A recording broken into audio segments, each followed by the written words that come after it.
que sabe, es un analista internacional, colega, Lisandro Sabanés, está en línea. ¿Cómo estás, Lisandro? Alejandro Costanzo te saluda. ¿Qué tal, Alejandro? ¿Cómo te va? Buenas tardes para vos y para toda la audiencia. Bueno, gracias por atendernos. Contanos, ¿qué es lo que estás viendo de todo esto que está pasando en Ecuador? ¿Cómo está la situación hoy? Bueno, ¿cómo lo analizás vos? Bueno, un poco lo que vos estabas describiendo es así, visto desde Argentina. Hay por ahí algunos datos para aportar. Ecuador tiene una historia que, viste, siempre bucear en la historia trae explicaciones para el presente. Sí. Tiene una historia combativa, en el sentido de resistencia a medidas, resistencia activa, expresada en movilizaciones populares, sobre todo la Confederación de Pueblos Indígenas, que es la que está encabezando las marchas de protesta, a planes de ajuste que no son nuevos en Ecuador, que no son nuevos para el Fondo Monetario, sí, pero que tienen todos una misma impronta, un mismo perfil, que es esto de tratar de ajustar la realidad a los números y no los números a la realidad, ¿no? Claro. En el año 97, en el año 2000, en el año 2005, sucesivas movilizaciones fueron el golpe final para gobiernos ecuatorianos que intentaron también implementar planes de ajuste que bueno, no terminaron de prosperar, justamente entre otras razones, por estas movilizaciones. Así que es algo que, si bien sí desde Argentina hay opiniones en ese sentido de comparar y decir, bueno, en Argentina también hubo planes de ajuste y no hubo semejante reacción, me parece que la historia de Ecuador nos da algunas pistas de por qué sí en Ecuador pasó, ¿no? Igual digo, era motivo de otro análisis por qué en Argentina no. Con el macrismo acá también, que es bastante duro con las políticas, no ocurrió esto de aumentar de golpe más de un 100% los combustibles. Sí, claro, ahí tenés otra, justamente, Alejandro, otra razón tiene que ver con eso, ¿no? No hubo acá un aumento tan fuerte de un día para el otro del combustible, que en algún punto es la base de la economía, ¿no? Porque sube el precio del combustible, sube el precio del transporte, sube el precio de las mercaderías que se transportan, y bueno, sube todo, los precios de los costos de todo, y la gente que está en el borde con los ingresos de llegar a la canasta familiar, claro, no tiene opción, ¿no? Porque está justamente sus números ajustados. Y además hay otra cosa que tiene que ver con la impronta ecuatoriana, con la cultura y la economía ecuatoriana. Ecuador es un país productor de petróleo, sí. Entonces desde la década del 70, cuando la nacionalización del petróleo, tiene incorporada esa idea de que como el petróleo es de ellos, bueno, el precio de la gasolina, del combustible, es más barato que el precio de la economía del mercado internacional, ¿no? Que es el argumento con el cual Lenín Moreno elimina el subsidio que daba el Estado y que permitía que los costos del combustible fueran menores que los del valor internacional, ¿no? Y que es lo que el Fondo Monetario le sugiere que haga, que actualice. Claro, entonces el ecuatoriano tiene como muy incorporado desde hace más de 40 años esta idea de que el petróleo el combustible es más barato porque lo producimos nosotros, porque es una producción de nuestro país. Bueno, pero es lógico eso también, comprenderlo así. Lo que pasa es que las visiones más, no sé si decirle neoliberales o liberales de la economía, tienden a pensar que todo debe estar expresado en dólares a nivel mundial. Y yo no sé si... Sí, yo comparto con vos esa apreciación, pero digo, más allá de nuestra opinión, el ecuatoriano promedio tiene muy incorporada esa idea de que, bueno, el combustible acá vale menos por esto. Porque subiéselo de un día para el otro 125%, bueno, es fuerte, ¿no? Es muy fuerte. Y hubo una previa que algunos analistas creen que fue un globo de ensayo, de anunciar y después desmentir un incremento del IVA, que algunos creen que fue una movida de política del gobierno para medir un poco el termómetro social, ver qué reacción había, después se desmintió,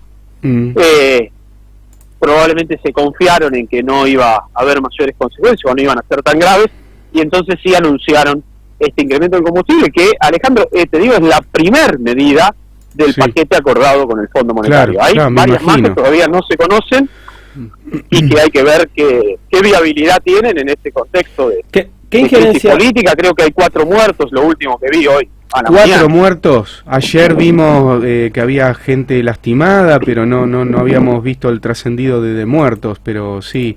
Sí, 4 muertos, muchos heridos de gravedad, hay 80 y pico desaparecidos. Bueno, hubo una represión en un hospital que tuvo consecuencias incluso para bebés. Salió el gobierno a pedir disculpas después, pero claro, cuando uno reprime suelen pasar estas cosas, ¿no? Se van de las manos las represiones siempre, no es novedad tampoco. Lisandro, ¿qué tal? Adrián González te saluda. ¿Qué injerencia tiene? ¿Qué tal, Adrián? ¿Cómo te va? ¿Cómo te va? El Fondo Monetario Internacional, te decía, ¿qué injerencia tiene sobre Ecuador en cuanto en términos económicos, en desembolsos? Sabemos que Argentina está muy comprometida con el Fondo Monetario Internacional. Te pregunto en este caso para hacer el paralelismo con Ecuador. Es muy directo, es muy similar la línea, Adrián. El Fondo Monetario le dio un préstamo, creo que 200.000 millones de dólares, no recuerdo el número exacto ahora, también con el objetivo de tapar el déficit fiscal. También Lenín Moreno acusa al gobierno anterior, de Rafael Correa, con la diferencia que él fue parte del gobierno, ¿no? De haberle dejado, él utiliza una expresión muy habitual en Ecuador, que es la mesa no estaba servida. Y bueno, parte de las condiciones que pone el FMI para que se le devuelva el préstamo es esto de actualizar los precios de la gasolina, del combustible, que derivó en todas estas protestas y que, bueno, pone en crisis la legitimidad del gobierno, no la legalidad. El gobierno es legal, por supuesto, pero con un índice de popularidad por el suelo, algunas encuestas hablan de 8 puntos. Se me hace difícil imaginar a Lenín Moreno gobernando en esta línea, digamos, profundizando el acuerdo con el FMI y demás en los próximos años. Tiene mandato hasta el año 2021, ¿no? Claro, Lenín Moreno tuvo que trasladarse con el gobierno a Guayaquil, si no me equivoco, de Quito a Guayaquil, o sea, de la montaña a la costa, como es, dijo que no iba a renunciar, y salió en un medio, en una entrevista, en donde cuando habló me dio la sensación de que era Argentina, porque hablaba con un discurso similar al se robaron todo, y bueno, había que hacer esto. Es como un discurso calcado de lo que está pasando aquí o lo que pasó aquí, ¿no? También.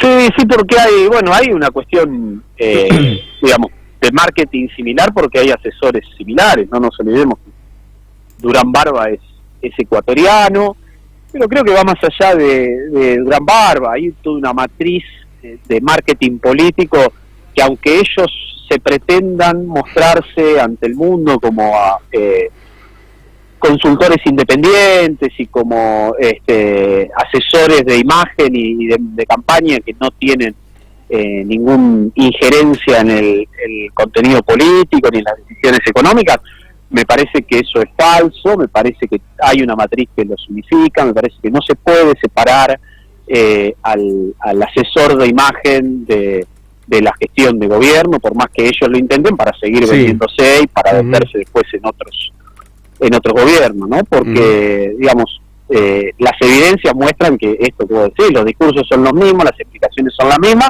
y las políticas son las mismas. Entonces, si tiene 4 patas, ladra y bueno, probablemente sea un perro, ¿no?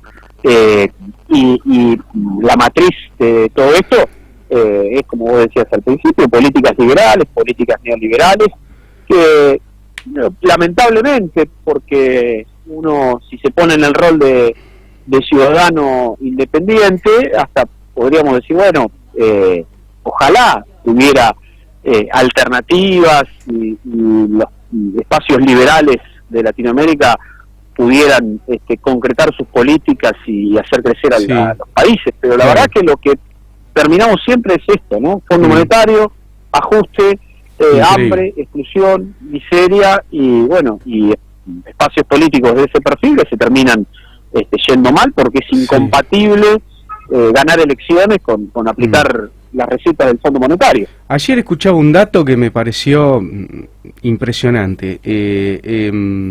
Correa gobernó 10 años Ecuador, ¿no? Y sí. Los 10 años previo a Correa hubo 7 presidentes. Sí. El dato entre el es 97 y el 2007. Claro, impresionante ese dato, ¿no? Te da a entender de la inestabilidad que tenía y de cómo un presidente como Correa logró gobernar 10 años, bueno, siendo reelecto, todo. Y ahora... Sí, fue una novedad para Ecuador eso. Sí. Y te diría, no solo en la historia reciente de Ecuador, en toda la historia de Ecuador fue una novedad un gobierno que pudiera ser reelecto. La figura más importante de la política ecuatoriana del siglo XX fue Velasco Ibarra, que era un líder populista, una especie de Perón de la época, ponele.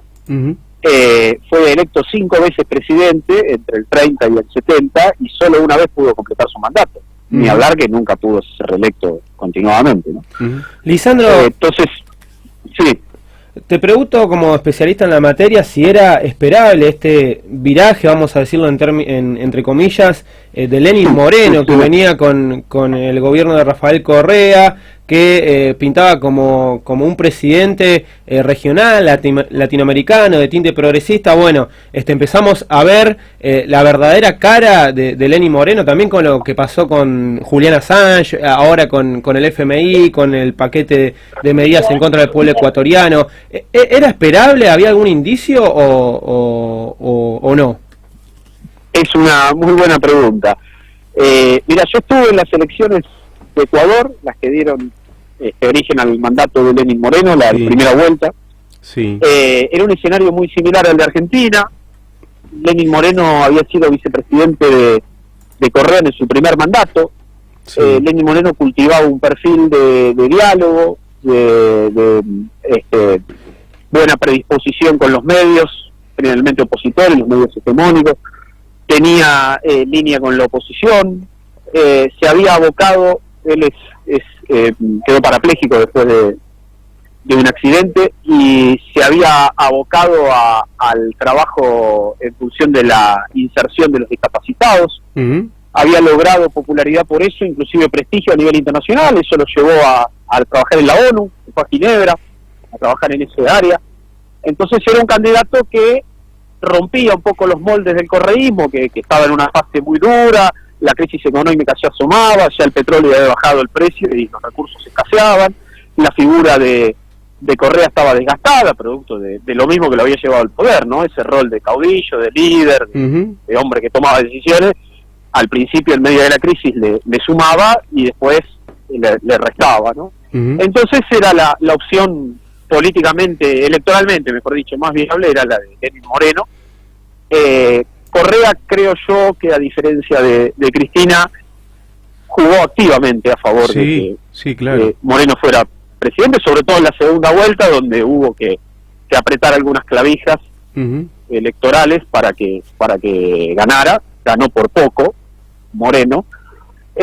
Entonces, bueno, uno imaginaba después que ante una figura tan fuerte como la de Correa atrás, Moreno intentara despegarse en algunos aspectos, ¿no? Porque decís, che, ¿cómo hago para gobernar sin que todo el mundo esté mirando a ver qué dice, qué opina Correa o qué hacen los correístas en el Congreso, ¿no? Ahora, bueno, esa previsibilidad se fue de las manos porque Moreno directamente se pasó con armas y bagajes para el otro lado, de golpe, literalmente. No me dio no se tomó ningún tiempo, no hubo medias tintas. Después, bueno, la historia lo juzgará, a ver si hasta dónde podía intentar un camino intermedio. Yo le doy esa chance, ¿no? De decir, está bien, yo entiendo que es difícil poder gobernar, el populismo tiene un problema en Latinoamérica con la sucesión, no es nuevo esto. Y bueno, ahí hay un margen para imaginarse, no justificando, pero sí explicando lo de Moreno. Ahora, semejante giro que va desde acordar con el FMI hasta entregar a Assange a la justicia inglesa, abriendo las puertas de la embajada, claro, algo inédito en la historia. Digo, yo no recuerdo que los nazis rompieran las embajadas para ir a buscar asilados políticos. La embajada argentina en Chile, cuando fue el golpe de Estado de Pinochet, asiló cientos de chilenos que entraron a la embajada argentina para protegerse, y el ejército chileno no rompió ese protocolo. Y bueno, Moreno le abrió la puerta a la embajada, a la policía inglesa, para que se lo llevaran a Julian Assange detenido. Inclusive ahora promovió un debate en el Congreso sobre el aborto, también otra similitud con Argentina, sabiendo perfectamente que Correa es un fiel opositor al aborto. Y a las políticas de género en general. Entonces no dejó, digamos, ningún área sin pasarse para el otro lado. Probablemente es parte del acuerdo de Correa de gobernabilidad con los sectores de poder internos de Ecuador y con los factores de poder externos, con Estados Unidos básicamente, ¿no? Y con el Fondo Monetario.